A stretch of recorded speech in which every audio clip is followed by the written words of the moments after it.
Ladies and gentlemen, here I am, Jakai Lewis, back with another episode of Kye Talks.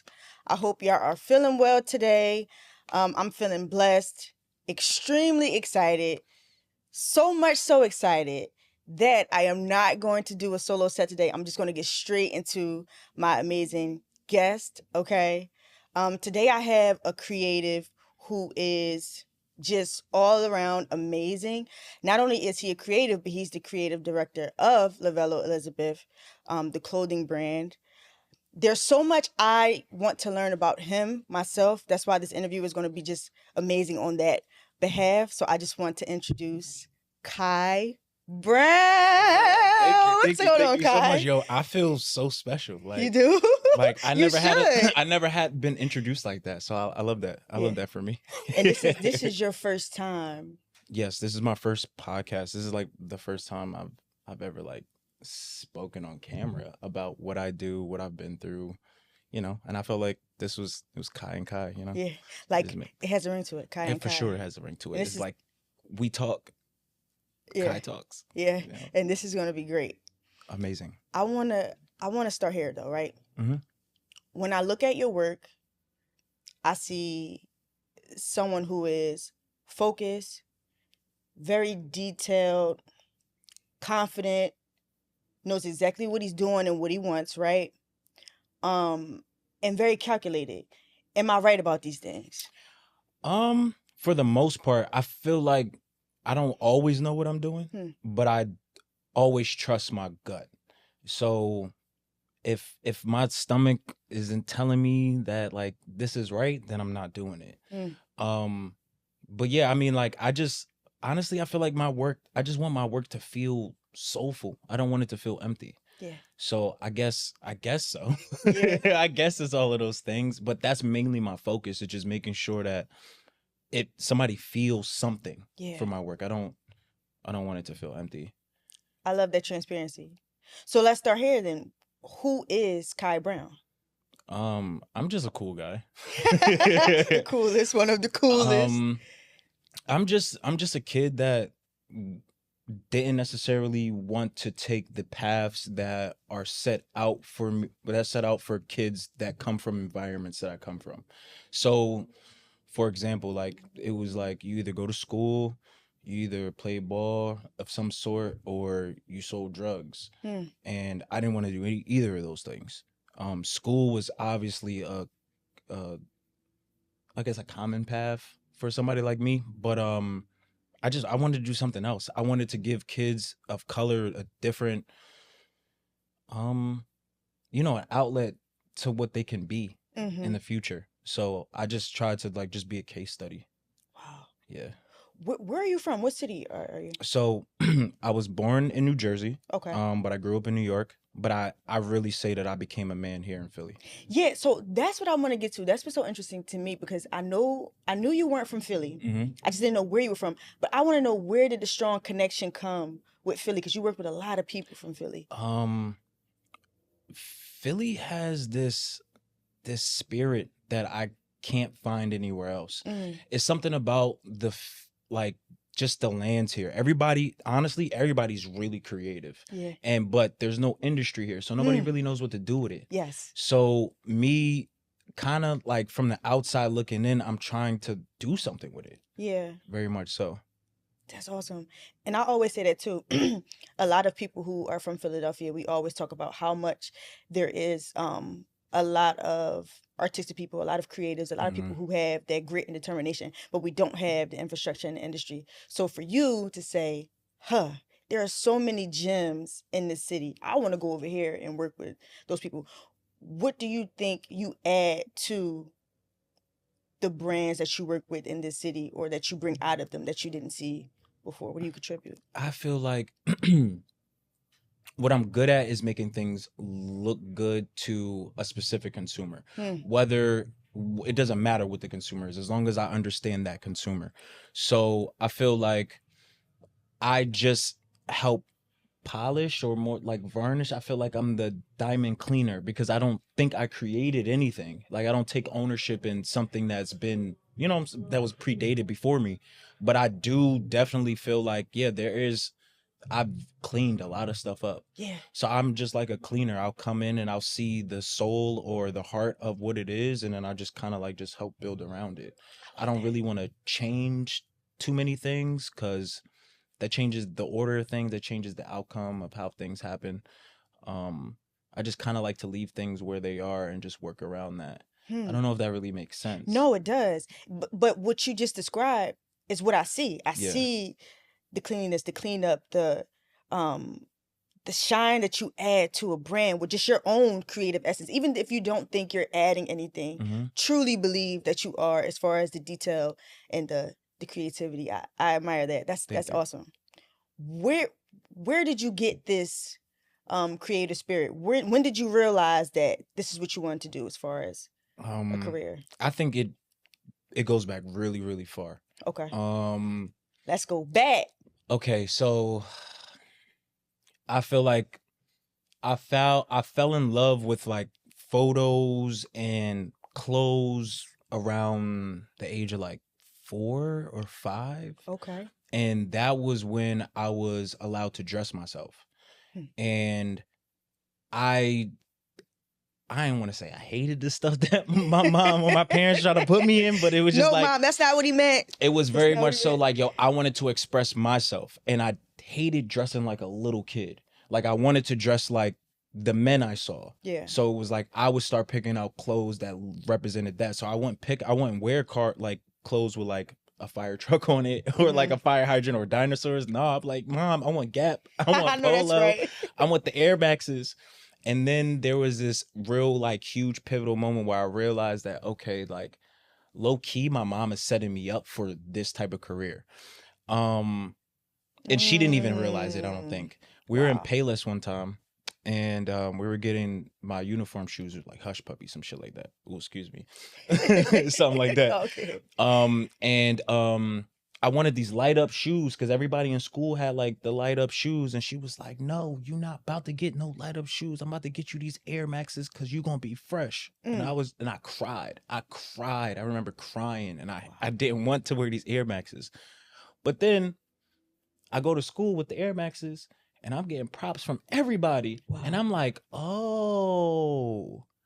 So it's like, then I realized that like, it's playing on perception. Yeah. It's like, okay, I can be this kid that comes from, not the best place, but I could go outside and people don't see that. Yeah. So it was really like an armor for me. Wow. So I think that's like my connection. Like, cause I understand how clothes or just how people are perceived or presented, like really changes how they're perceived. Yeah. Yeah. That's powerful. So would you say your mom is an influence for you, or absolutely. Yeah. Oh, absolutely. Yeah. She's a style influence for me. She is a reference point for work ethic. If I'm being transparent, me and my mom haven't had the best relationship as it like like the quintessential mom parent relationship, happy, loving, that type of thing. My mom was pretty young when she had me, so I feel like we grew up together. So yeah, I feel like she is definitely one of the biggest reasons why I am in the position I am today. That's awesome. For sure, yeah. That's awesome. Like unbeknownst to me, I didn't realize it until like recently when I was just like damn, like her ability to mix high and low with how she dressed. Yeah. And then also how she used her ways to present herself to mask a lot of the stuff that was going on that was bad. And how like, she didn't let any of that stuff stop her. Like she'll put on her armor and go outside and do what she got to do, and then come back and then be a mom. And so that was just real inspiring to me because, the world is crazy. The world is crazy. Yeah. Yeah. How would you describe your style? I would say it's sophisticated hood. Yeah. I would say like I very much so play on a juxtaposition of the high life and the low life. And that's because I've I've had to be in both places in the same day. At the same day. So Wow. me growing up, I used to skip school. I used to skip school. Haven't we all, right? Sometimes. So I used to skip school and I used to hop on a bus and I used to go to Soho. And nobody would know. I would just go to Soho and I would be interacting with all the different creatives and stuff. And then I would stay with my cousins in the projects. Yeah. So I would have to dress in a way where people in the projects wouldn't bother me, and then I wouldn't feel ostracized down in Soho. Nice. So it was that, keeping that balance. Like, I never wanted to be that kid that I couldn't go into my bodega and just be me, and then I couldn't go into a Saks Fifth Avenue and look around and touch stuff and then be like, what is he doing What here? is he doing? Right. Yeah, right. yeah. So that was my thing. It was like, how do I balance that? So that's where a lot of that came from. Because I used to be in places that people like, what? You go down to Soho and go to Dolce & Gabbana or da-da-da-da. Yeah, why not? Yeah. I need to explore. I want to see more. Yeah. I don't want to just shop at VIM and Dr. J's or Sneaker Villa or, just the stuff that was just up or just in the hood for us. There was way more out there. Way more out there. Way more. And you're a great example of that, right? How far you can go. Does your music taste play a role in that too? Because, what was playing in your house growing up? Okay, so my mom, all right, so music influences come from wherever I was. I'm a huge music fan. I'm not like somebody who's like, oh, I like music, but I don't like a particular genre. There's like I'll find something I rock with. Like, even in country, K-pop, hip hop, reggaeton, it doesn't matter. About it. I'll find something I'll rock with. So for me, it was like growing up my mom was a huge R&B hip hop head. Huge R&B. So I'm talking like Mary J. Blige, I'm talking like Ashanti, I'm talking Fat Joe, I'm talking 50 Cent, like those type of people. Nice. Then I will go outside and I will hear, stuff on the radio, but then I'll also hear like Caribbean influences. So like I love reggae. I love reggae. I love reggaeton. I love salsa. I love bachata. I love soca. I love all of that. But then again, it's all a piece of me, because if I look at my nationality or heritage makeup, my mom is Puerto Rican and my father's Jamaican. So coming into all of that is just like a cluster. Yes. Like a nice boiling pot. Yeah, right? For sure. And it's just like I'm able to take whatever I want out of that pot, and then also I'm able to contribute to that pot. Yeah. Yeah. So I feel like, the musical influences they run deep. Yeah. They run really deep. That's brilliant. And that's one of the things that, excuse me, I enjoy about your page, because when you post pictures, you'll add a particular song. And then also what I enjoy too, sometimes you'll quote like a caption with like different scriptures, right? Yes. How important is your faith and your religion to you? Okay. So, I mean, faith is very important, because there is a point where us as humans, we lose faith in ourselves, right? And that's where the hopelessness and the desperation and the stuff that's out of the ordinary that we do come from. Yeah. So I know I went through a pocket of life where I was doing a lot of that. So recently, more so within like the past year or two, is really when I really turned up my belief in God and just the higher power. And it wasn't really so like a moment where I was just like, oh yeah, I'm gonna just do it. It was more so like a series of experiences that kind of put me in a position where it was like, yo, it must be a thing. Yeah. Like, he has to be real, because why am I still here? How am I able to still do this? So I'm at the point where now it's like, I know, because I have faith in God, I have everything I need to get to the next step. Everything else is a want. So like, if I used to sit there and be like, yo, I need 2 bands right now. Yes. And I wouldn't get it, because God is like, bro, you don't need 2 bands right now. You got a house, you got your job, you got your people, you got this. It's like, you want 2 bands right now. You got to understand the difference. It's like, you can want it, but you don't need that. Let's talk about it. So once I started understanding that shift, things just started changing like crazy. Yeah. Crazy. Yeah. And I can agree, because when you when you go deep into your faith and your belief in God, right? Just to go back with, just jump off of what you said, it pulls different strings within yourself. So all of the godly mannerisms come outside of you, and you just realize, like, everything that I have is inside of me. Let me maximize what I have to truly reach the potential that I know I can get to, right? And to get to that point, there's a lot of things you have to give up. There's a lot of things you have to block out. Yep. Let's talk about that. What things do you feel like you had to give up in order to get to that point? Kye, listen, wait. You're tuned in to the best podcast ever, okay? This right. This is real.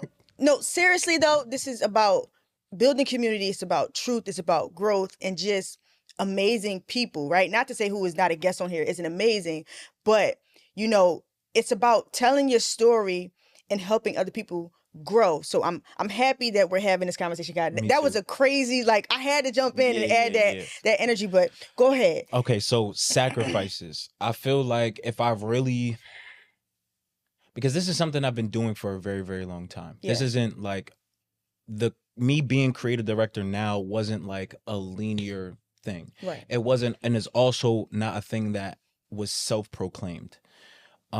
So I sacrificed a lot. I've been sacrificing since high school, to be honest. I sacrificed a lot of my high school career to be able to explore the fashion industry. Wow. Like, I almost didn't go to my own prom. Wow. And that was by choice, though. It wasn't because I was like, oh, I just didn't want to go because I wanted to go do other things. Focused. So I've sacrificed time with family. I've sacrificed holidays. I've sacrificed like just going out with friends. I've sacrificed, well, now there was a time where I had me, I used to just wear a whole bunch of designer clothes all the time.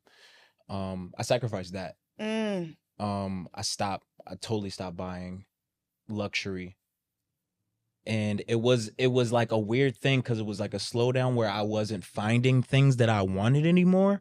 And then it was just like, it's just not it. It's just not it for me anymore. Yeah. And I just started to find myself in other places. And the next thing you know, Lovello pops up. Let's talk about it. Yeah. Okay. And let's get to that too, because you have on Lovello right now. Yes, from head to toe. Head to toe. Describe everything. Let them know, because we're going to get this camera shot. So this is the starter collection. This is our latest thing. This is a test. I'm trying out some new stuff with t-shirts. These are Hall of Fame sweatpants that came out in 2000. They predate me, but I made them into shorts. Nice. And then the starter socks, and you gotta keep it clean with the Asics. You know what I'm saying? Straight like that. Just like just chill, calm, just calm. Classy, yeah, classic. Yeah. I could go anywhere in this. Yeah, exactly. And and turn heads in the room with just your energy, right? Creative director. How did this come about? How did it happen? First phone call, DM, text. What happened? Okay. Break it down to me. Give me the deets. So this, like I said, it goes deep because creative director was a position that I wanted for a very long time. Yeah. And not in a specific place. Yeah. Right. So I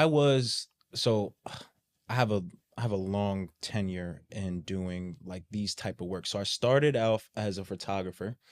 I was doing a lot of concert photography around Live Nation back in like, we'll say like 2015, 2016. I was running around with another photographer in a city named Amori. Okay. And I wholeheartedly honor her for seeing me as 16 years old and taking me under her wing and being like, yo, you're dope. And I want to help you get to where you want to go. Nice. And then I made this transition into, okay, I didn't want to just be the person executing the shots. I wanted to come up with the ideas too. So I transferred into trying to like my head into becoming a creative director. But I wasn't yet. I just started to pick up the different skills. So I started to learn about art direction. I started to learn about producing a shoot. I started to learn about casting. I started learning about styling. I started learning about all these different aspects that make the shoot. So people just think, oh, pull out your camera and take a picture. It's a lot more involved than that. Behind the scenes. So there was a moment where I want to say 2017 where I just felt kind of lost in what I was doing. I had dropped out of school at that point. I had quit my job. I just totally wanted to focus on creativity. So Maria had hit in Puerto Rico, and I had went down there to go help some family rebuild. So I totally like just picked up and left my life here in America. And when I got down there, it was kind of like I had to start fresh. Okay. So 2 or 3 weeks into me living in Puerto Rico, I start getting connected to the creatives in PR. Okay. And it just was like, oh, so this isn't something that I forced back home. This is something that is for me, because I'm going to a whole nother place with no connections and nothing. And now I'm picking back up. Yes. So I ended up working for this brand called Fresh Company in Puerto Rico, and they're huge now.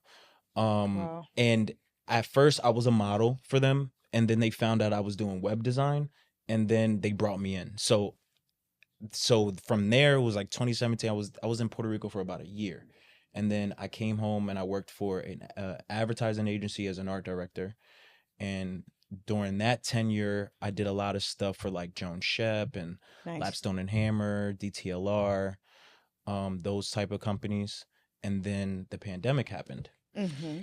So when the pandemic happened, the ad agency went under, and I was just by myself. So I had to pick up yet again. So I decided to start my own production company. So I LLC'd in 2020. And then from there, I was essentially just working for Snipes. I was doing a lot of stuff for Snipes. I was styling for Snipes. I was doing production of their shoots. I was also doing photography for them. I was doing some videography for them, retouching, like event planning, like the whole nine. Resume heavy. The whole nine. And then I got to a point where I was like, okay, I got the resume. I have the Nikes, the Adidas, NBC. I have this great, hefty portfolio, but it's not my ideas. So it was like, okay, I can execute clearly. I can execute somebody else's idea, but what about mine? And so then I started to work with ADW. And that kind of opened up like, oh, okay, like I can work with somebody and then also have my ideas be seen. So working with ADW was an amazing experience, because I was kind of like acting like marketing director. I didn't want to be creative director for that brand because she's so creative. Like I don't like how do you direct her? You can't. So it was just mainly like just making sure that whatever ideas she had got to where she wanted them to go. Nice. And so when we started the engagement, she had really specific goals about where she wanted to be. And I just tried my best to make sure that she had everything she needed to get there. And that's what I found out was my thing, is like, yo, just help. It's not like, oh, I'm trying to get something out of it. No, you're gonna get what you deserve out of it. Just help. Just do the right thing. So from there, Complex Con happened. Yes. We met. We had a great time. We had a great time. We had a great time. We had a great time out LA. We had a time. That was legendary. From the food, the tacos, You know what's crazy? You know what's crazy? I didn't like Los Angeles until that trip. Yeah. Yeah. Talk about it. We had a good time. It was great. Yes, I didn't like LA until that trip. Nah, it was great. I felt amazing that that was a group of us from Philly over there in the West Coast, like really holding it down. And I met y'all over there. I didn't even come with you guys. I met you guys. It was just like really holding it down. And it was like shouts out to Adriana, because it's like for her to be there and be there like Complex, like put it on a pedestal. It was just like, yo, like we gotta do this, bro. We gotta do this. Like absolutely. And we did it. Yeah. And I'm so proud. I'm so proud of what we were able to do. Yeah. Shout out to ADW. Yes. And then going into 2024, I decided, well, at the time I was living in New York the whole time. Okay. So I was traveling back and forth to Philly. Right. So then January I decided to move back. To Philly. I moved to Camden first. To Camden, okay. And then literally a week after that, I get a DM from Alnika. And she's like, hey, I love your stuff. I've been watching your stuff for years. We have a 10-year anniversary coming up, and I don't want to let this pass. And I was like, you shouldn't. And so we sat down, we had a conversation. We went through with the 10-year anniversary production. And then a couple months later, I get a phone call. She's like, "Hey, how do you feel about being creative director of Lovello Elizabeth?" Whoa. And I'm like, "Well, how do you feel about it?" Whoa. Like what you mean? Like That is amazing. Ironically, like I had just applied for creative director of Burlington Coat Factory. For real? I'm like, yes, I would love to be a part of something that directly speaks to our culture. You didn't even have to think about it. No. Yeah. No. Yeah. And even furthermore, and then when we got down to the nitty gritty, when it came to like the money and business, it was like she took numbers out of my head. It was just like, yo, this is him. Like it's not me. Meant. It's not us. Yeah, like yeah. it's like we supposed to do this. Yeah. And so we just ever since then I started ironically, it's now my first April 16th was my year anniversary. Yes. So I decided to take on the job right before my 30th birthday. So now a year later, now I can look back as like, oh, okay, I made the right decision. Yes. Yeah, yeah. Absolutely. And you can just see, even with you guys' you know, relationship and how you work together is awesome. Seeing you guys have fun and the videos that you post is just very authentic. Yeah. It's real, and you can sense that through that. Speaking of birthday, your birthday just passed. How did you enjoy it? Let's talk about that a little bit. Okay. So my birthday was on Good Friday. Yes. It was great. Like, to be honest, so I'm really weird when it comes to birthdays, right? So after my 18th birthday was a fucking disaster. I like to spend my birthdays alone. Okay. I just don't, bro, like what you doing? What we doing? What we out? Da da da da. Is like, is it really about me, or is it about y'all having y'all fun on my day? Like, what is it about? So nah, I just passed. So I hopped on a flight. I went to Puerto Rico. Nice.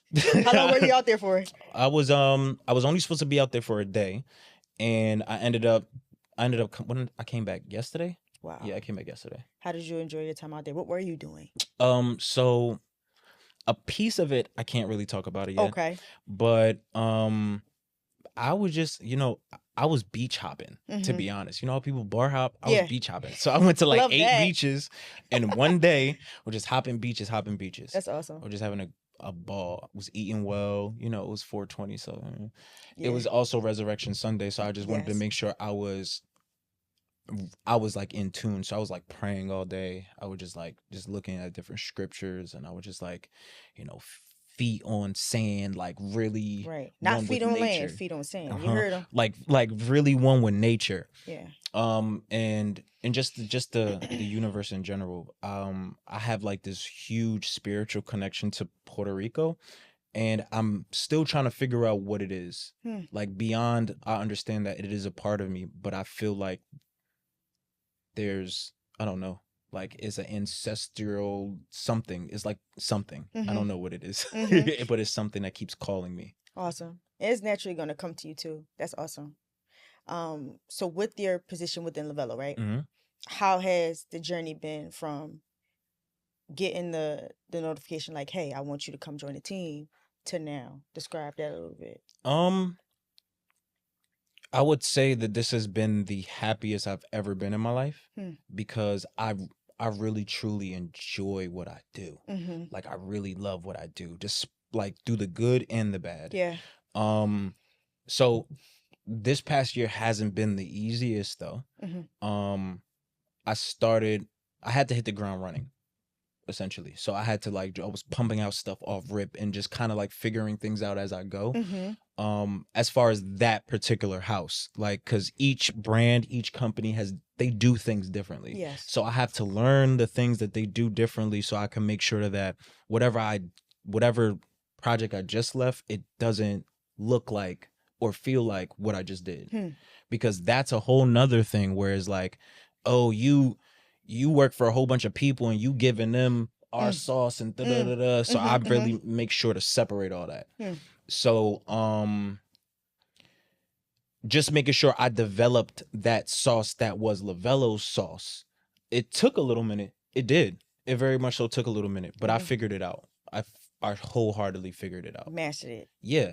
And it was mainly because I was given the grace and given the room and to try new things, and I was trusted. And I don't necessarily know if that was an easy thing for Alnika to do. But I'm so grateful that she did it. Mm-hmm. Yeah.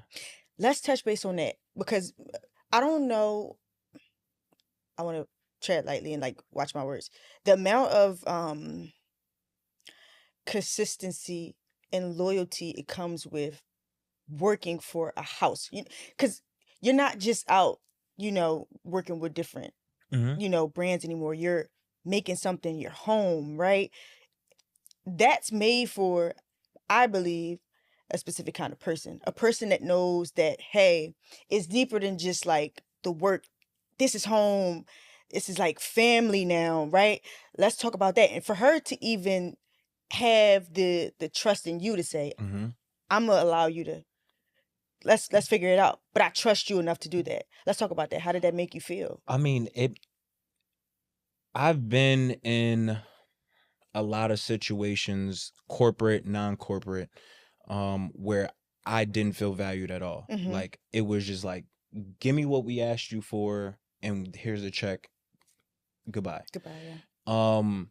This, I don't know. It just made me feel warm and fuzzy inside. I don't Yeah. really know. Like it's just like, oh wow, you see me? Like you really see me. Like you really see what I'm trying to do here? You really see that I'm not trying to like step on toes, or like I'm really trying to push so that way the next generation got something to have. Yeah. Like I'm really here to build something to pass on. Like I'm not here, oh, I want to be the big I know it's not about me. Like I know that I am the messenger. I'm not the message.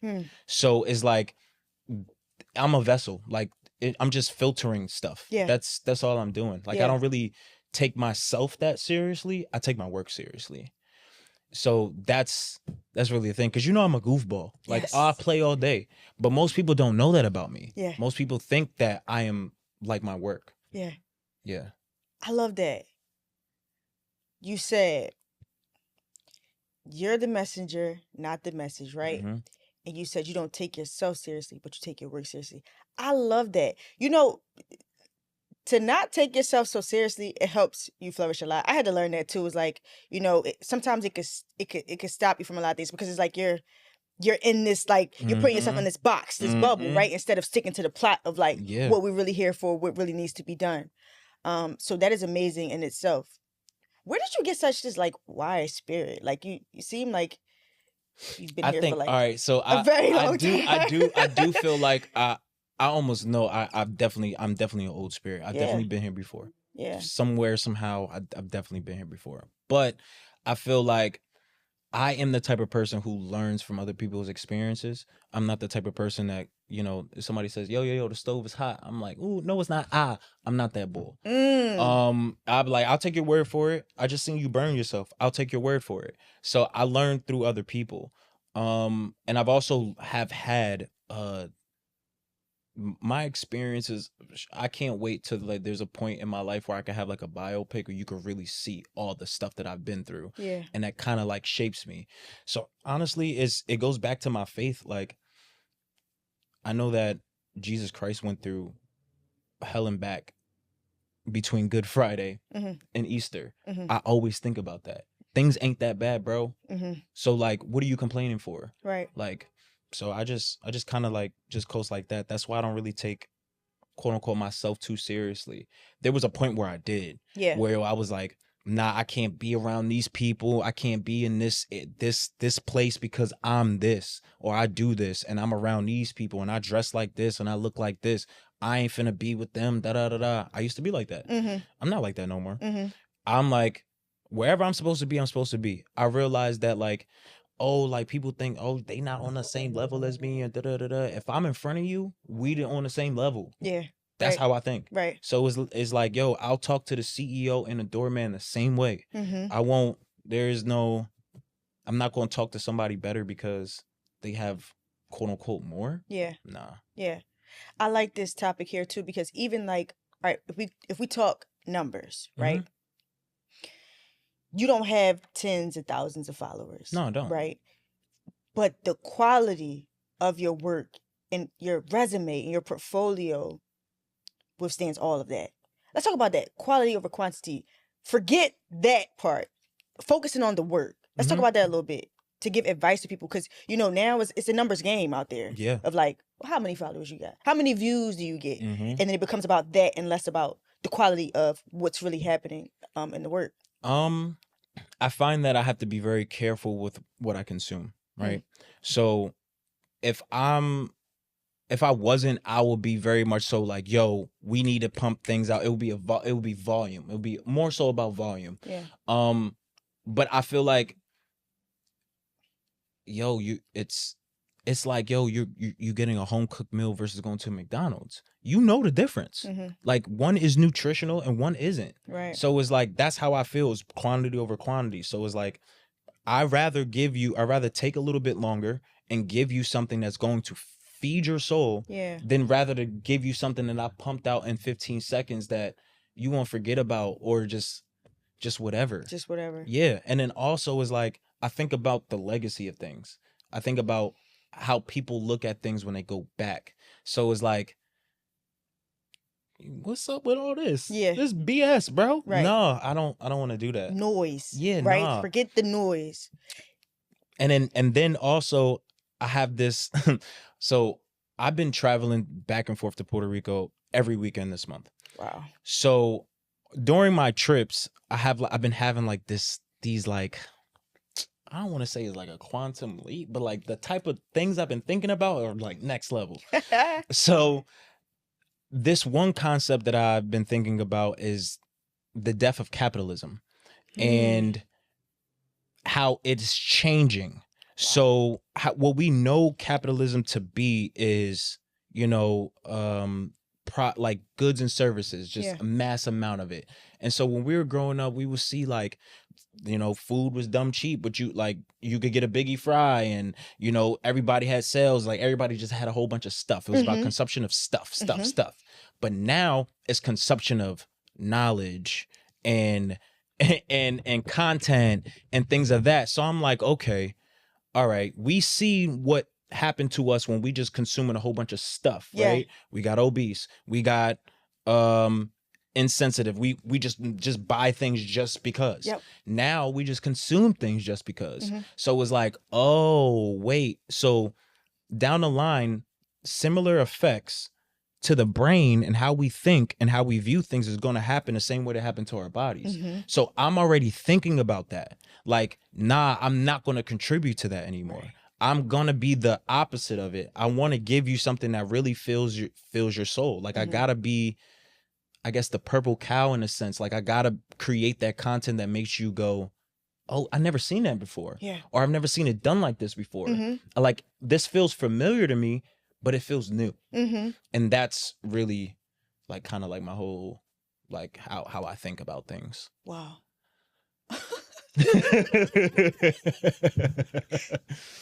Boom, right? Yeah. Wow. Okay. Who do you think is the most proud of you? Damn. You stumped me with that one. I honestly don't know. Wow. Honestly don't know. I try not to think about that. I try not to. Because mainly I feel like it goes back into like me needing somebody's outside validation. Because like my happiness comes from within. And I've had to build myself that way.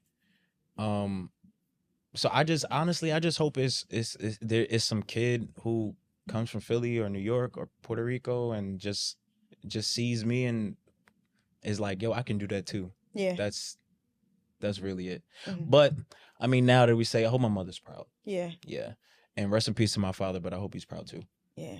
I'm sure both of them are. I'm pretty sure, because after my father died, a lot of stuff started happening for me. So I realized that like there's a connection with like the life and the afterlife. And I'm like, when he passed and the way people pass, I feel like I could kind of tell where they go. Yeah. Right. So the way he passed, I knew he went up. And I felt like then I got an angel. Like I got an angel just for me. Wow. So that's a part of where the faith came from too. I lost my father, and me and him didn't have a relationship growing up. And I never really wanted to walk in his footsteps because of the decisions he made. But I never faulted him for the decisions he made because of the environment he came from. So it was like, yeah, he had to be a gangster. He had to, in order to get somewhere to have something, Yeah. he had to be that. I don't. Right. So I realized that I had that choice. So I decided not to be. I just kind of like, just move like one. Yeah. Yeah. I love that. Growing up and maturing and realizing that our parents are just people as well, right? Yes. We look at them as like, and we have to hold them to like this high regard, right? But that's beautiful that you said that. Like, wow, my dad was just doing what he knew how to do. Mm-hmm. Do you want to start your own family one day? You want a family Oh, of of your own? course. Yeah. Yeah. What is one thing that you would like to instill in them? Damn.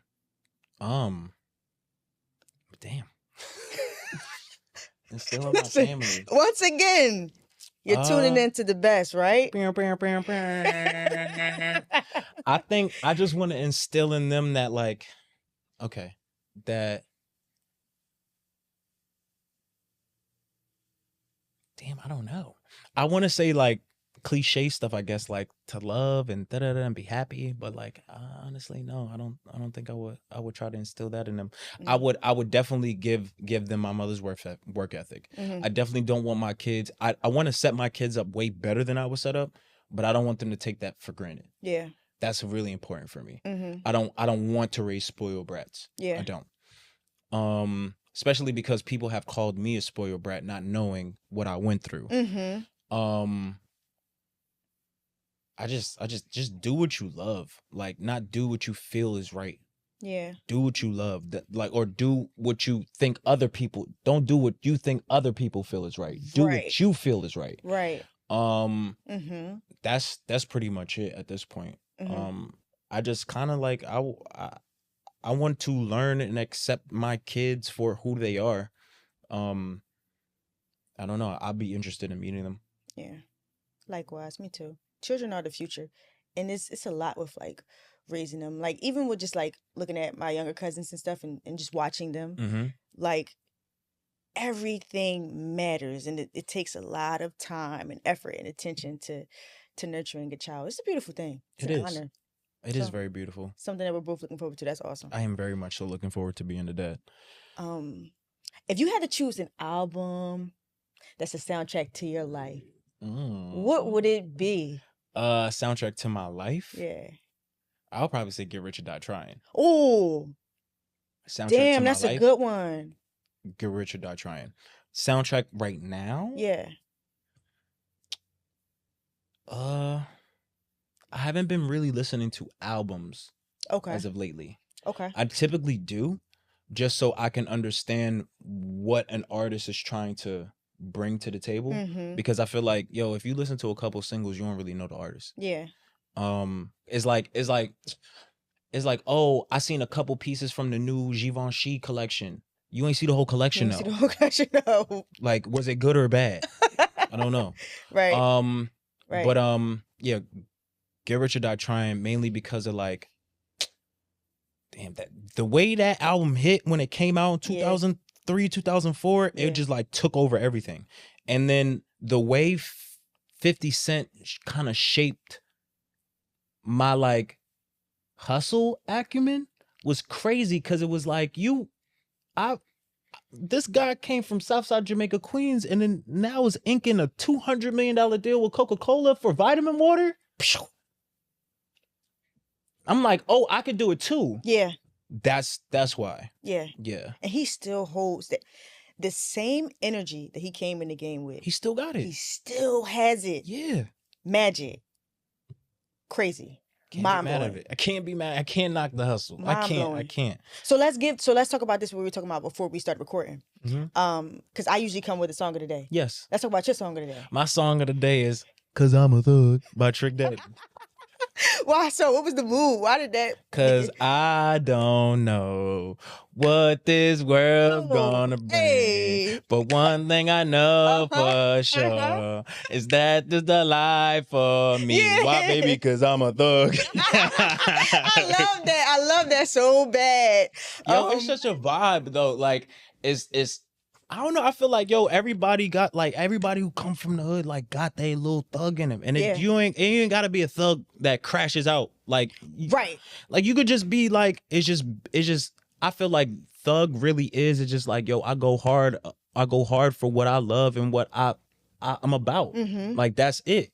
And it's like passion. Yeah, it's all of this is passion. It's Passion. about what you know and how you go about it, though. You know what I'm saying? Right. Like, That makes all the difference. yeah, exactly. But like, yeah, I feel like I'm a corporate thug. I feel like I just be moving through. I be in places that I don't feel like I should be in, to be honest.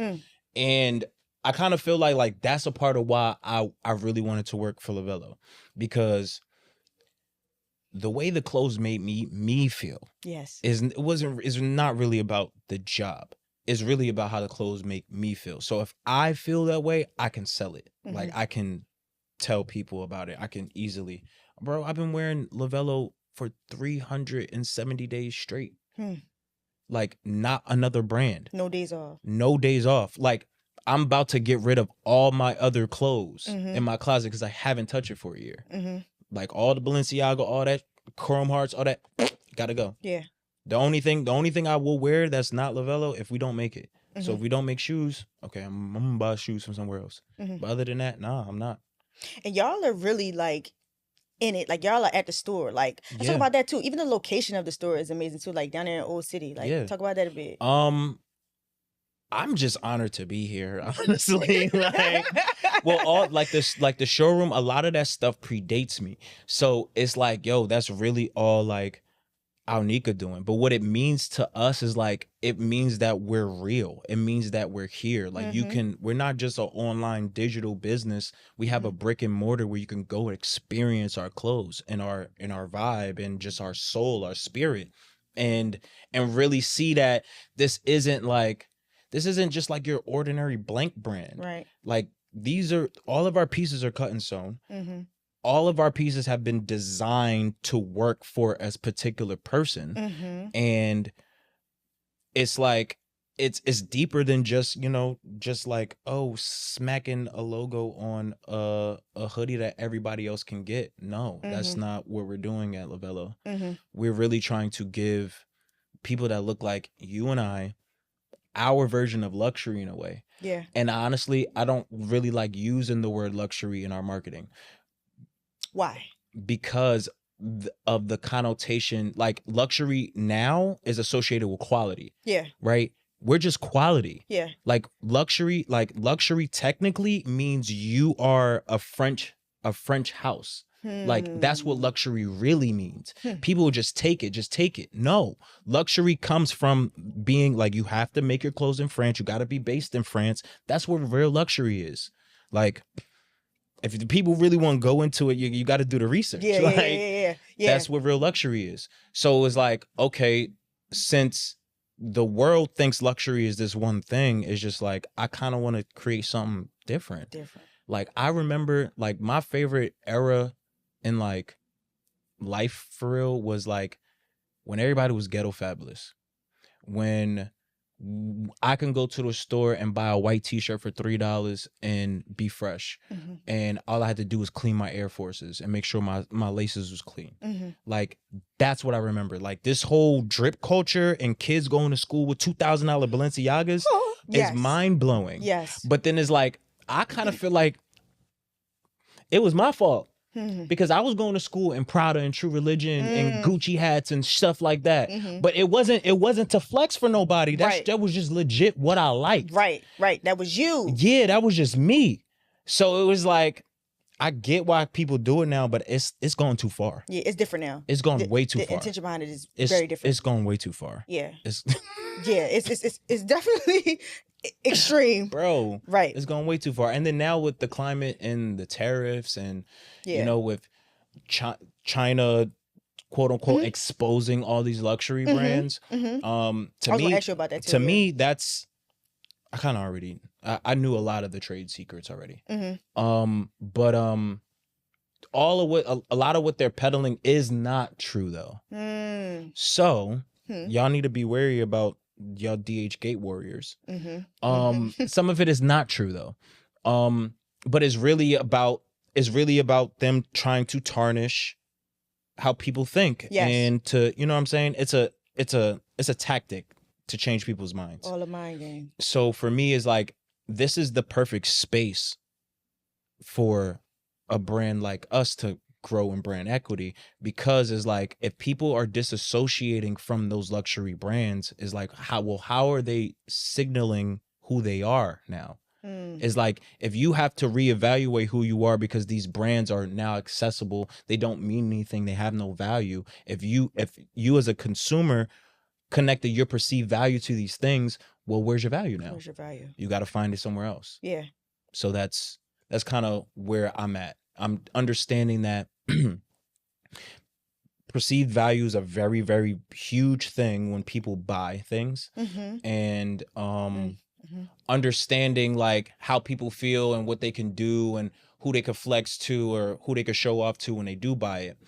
Or it's the changing is like, some people want to just be a part of a community. Yes. And like a tribal type of thing. And I feel like that's honestly where I'm leaning to. I'm leaning to creating signals to a certain type of person. A signal to the person who kind of lives in duality. Like, it ties to our logo. Like, our logo is called the Dualita. Yes. So it's a Venn diagram and intersecting lines. So how I like to interpret it typically is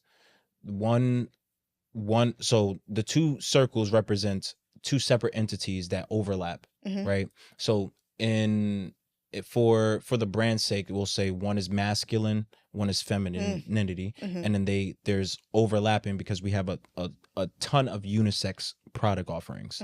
And then the lines, one line is for artistic integrity, meaning like the cool factor, and then the other one is commercial viability, meaning the profitability.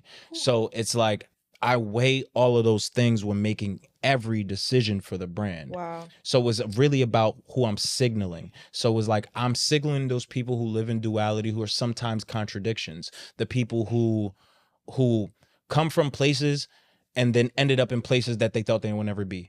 Or somebody who just, like, for you example, you have a regular job, but then you do this on the side, but they're both really important to you. They overlap, they help each other, but they can operate on their own, but they help each other. Right. So that's a part of, like, I'm just figuring out like all of the different cases that I can signal to, that the people who kind of live in that space of duality. So nice. I think about a lot.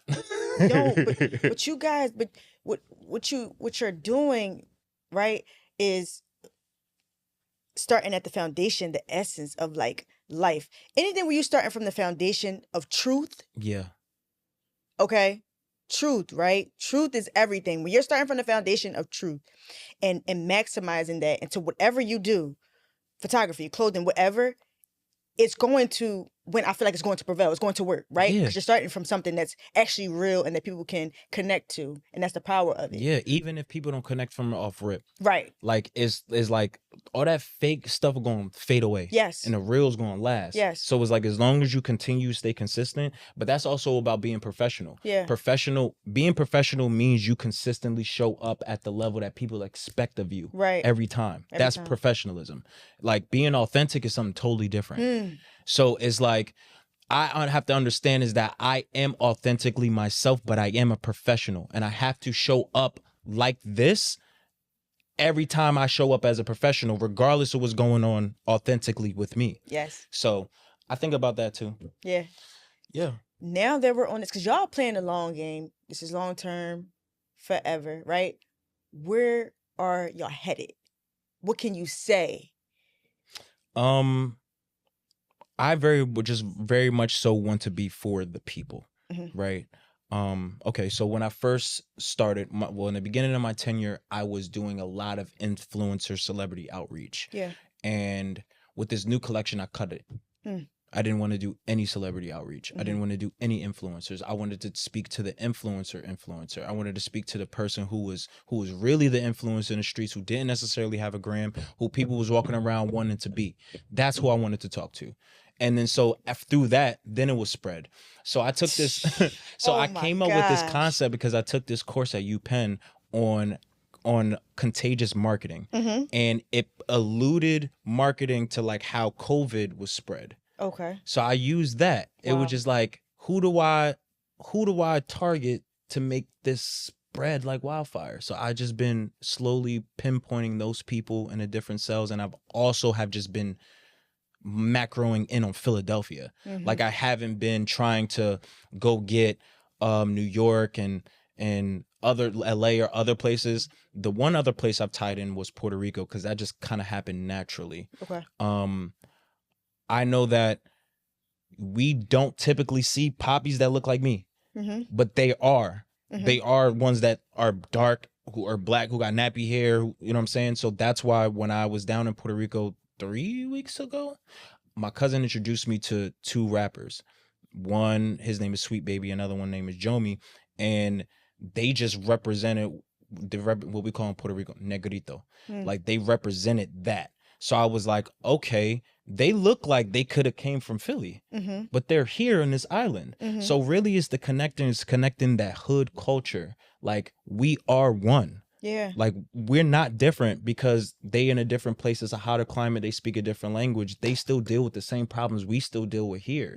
Like they gotta worry about who they with and where they go and you know what I'm saying, like crime and all types of stuff. Like they gotta deal with that too. So I just feel like I'm starting to understand that ghettos, the hood around the world are the same. It's like they breed similar type of people, and we all think alike because we go through very similar set of experiences. Yes. So I want to speak to them. It's like we contribute to these streetwear and high end cultures, but we don't have nothing to call our own. Right. The last things we had were from that ghetto fabulous era. Yeah. Where FUBU, we had Sean John, we had Rockaware, we had Fat Farm, and Baby Fat. The women's brands, Baby Fat, Fetish, by Eve, Apple Bottoms by Nelly. It was just academics, like it goes on and on, but none of them exist anymore. Well, or exist or operate as they did before. Yeah. Like the original owners aren't there. Like the soul is gone. The soul is gone. And that's what's important about what I feel like my tenure here at Lovello is making sure that soul is felt. Like the brand has to have a soul, it has to have a spirit, it has to have a personality. Like people got to feel like they know it. Like when I speak about Lovello Elizabeth, they're like, who is Lovello Elizabeth? And I'm saying it's you and me. Yeah. It's us. Right. It's not this thing that you gotta like try to go find and figure out. No, it's you and me. You're bringing that community. Exactly. And it's not, a lot of people think that Lovello Elizabeth is Alnika Lovello. It's not. She created this concept, but she's very much so her own person. She's the CEO of our brand. Yeah. But Lovello Elizabeth is this idea, is this feeling, is this expression that where I'm from where I'm from. Like, for example, like, I took the train. I took the train today from the showroom, but then yesterday I was on a plane and then I walk. You know what I'm saying? Like, I don't have, there is no, Love it. I don't really care. Like, I'm going to be where I want to be, how I want to be, where I want to be it. That's Lovello Elizabeth. And it is you're still authentically you. Yes. Oh my God. I think like, I have this sense of like high energy right now. I know y'all feel it. I know y'all feel it too. Yeah. This is amazing. Give me this though. Okay. What does self-love mean to you? Ooh. Okay. So I feel like self-love, a lot of people, all right. Because you was talking about this on your last episode. Or the 2 episodes ago. Yes. I feel like. Okay. All right. So self-love, a lot of people think about it as very, very surface level. I feel like you've talked about it on a deeper level, but I feel like for me, it's really like understanding that I am not my mistakes, and also understanding that like you got to give yourself grace. You gotta understand that you are a human. You are not a robot. Like you talk about the concept a lot about multitasking, and in priorities, and a priority, right? Singular, right? So it's very much so is like, what's your priority for self? And for me, it's like I want to be happy. I really want to be happy because when I'm miserable, it radiates. People feel that. And like, I know that I have like this radiating spirit. So when I'm happy, most people around me are happy. But when I'm pissed, most people around me are pissed. So I have to understand that I gotta make sure that, number one, I take care of myself because I can't do anything without it. Yeah. And then the Bible says, you know, protect the heart because everything flows from it. So I have to protect that. I have to protect myself. Like, people have this negative connotation when it comes to being selfish, but you got to be. You have to be. You have to be. You have And it's to like, be. yo, I can't fault you for doing what you needed to do to make sure that you're able to show up as Jakai. Right. You can't be mad at me for doing what I need to do for me showing up as Kai. So it's like, that's like, if you don't have that, what's really going on? Yeah. And then also like understanding that you're enough. Yeah. Like, that you don't need outside validation for anything. Like, understand that you're enough. Like, you're here and you're here for a reason. You're not dead. Like, you're not dead. I don't believe in coincidences either. Right. So it's like, if you're here still, you're supposed to be doing something with your time. Yeah. Yeah. And you got to realize that you are here and you're worthy, and you know what I'm saying? Like, you're not just here taking up space, stealing people's air. Right. Like, Let's make that's some shade. self-love. Yeah. That's self-love, in my opinion. Yeah. That's beautiful. If there's something that you can leave people with or inspire someone, what would you say right now? Because you gave something great with the self-love, but you just want to drop them with something. What would it be?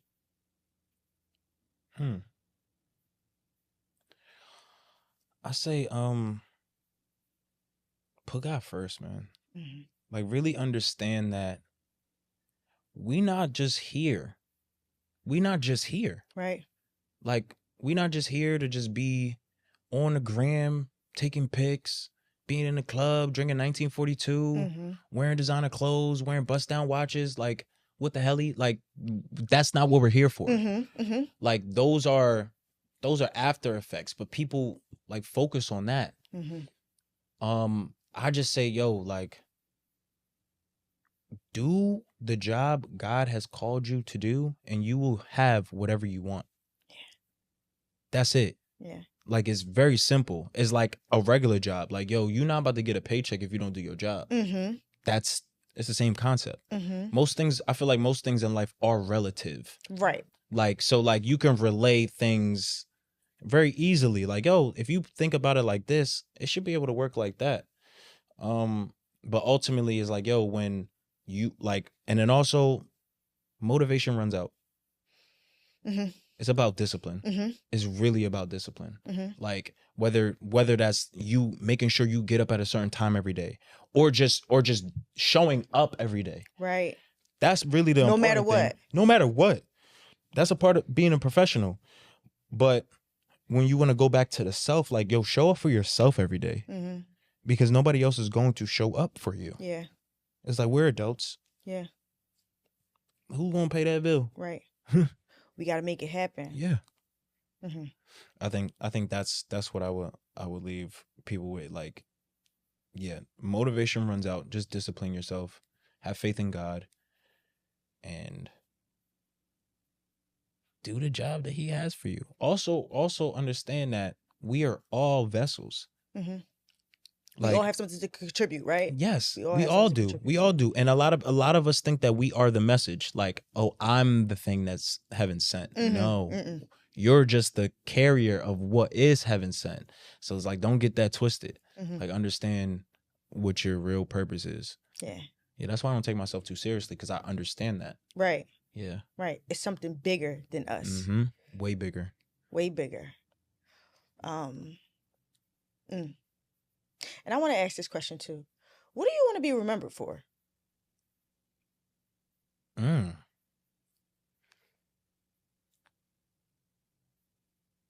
want to be remembered for changing. Okay, so I've always wanted to change a lot about like the system or our culture, but I realized that myself, I'm too small to change a system that's been in place for years, decades, centuries before me. But I want to be remembered for the guy who was able to trick the system to get his outcome, grouped up with a whole bunch of people who got their outcome and then did something different. Mm. Because I know that I'm working towards something that's bigger than me. Yeah. Like I know I just at the end of my life, I want to have something that lives beyond my days. Mm-hmm. And I just want to be the guy that just never gave up, that just pushed. Yeah. Yeah. I